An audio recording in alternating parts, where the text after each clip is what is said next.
Let's look at familial hypercholesterolemia.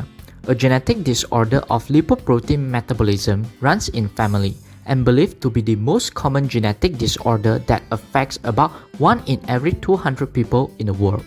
It's not the usual hypercholesterolemia because even with a healthy lifestyle, the individual who inherited with this condition will still have the abnormally high cholesterol level of more than 160 mg per dl instead of the normal blood LDL level.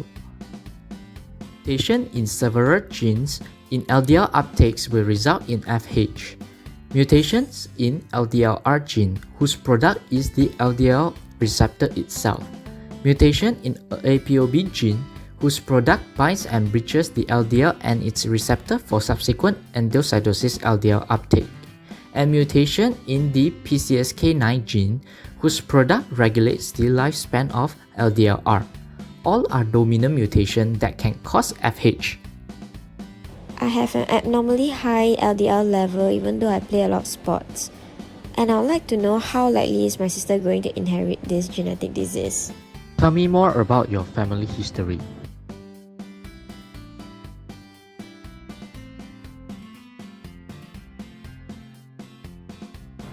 My grandpa and my great-grandpa had passed away from cardiovascular disease, which put my father and his brother at risk of inheriting CVD. So I would like to know how likely I am to inherit CVD. Inheritance pattern of FH in your family is autosomal dominant as the trait persists in every generation.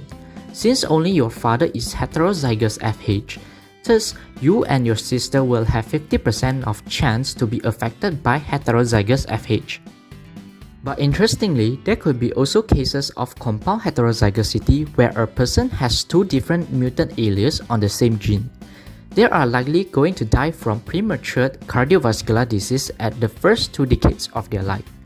Besides that, some other observable symptoms such as tendon xanthomas, corneal arcus, and develop coronary arteriosclerosis in them. Homozygous for the same mutation will just as deadly as the compound heterozygous case. How likely am I going to pass this genetic disease to my children in the future?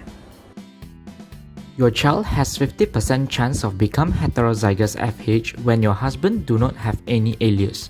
If he is heterozygous like you, both 25% chance your child will be normal and homozygous or compound heterozygous, and the rest of 50% chance will be heterozygous FH. But if he has 2 mutant alleles, then they definitely will be affected by FH, with half of them are severely affected. You need regular checkups to monitor LDL level.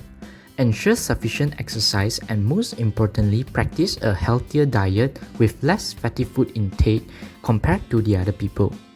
If your LDL level ever reach a dangerous level, then medications and even some treatments for associated CVD will be required.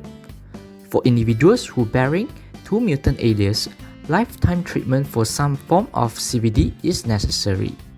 But also, screen for the trait at age of 2 and initiate a strictly dietary management and lipid lowering therapy before the age of 8. Yo, if my husband has this genetic disease, I don't think I'll get a child.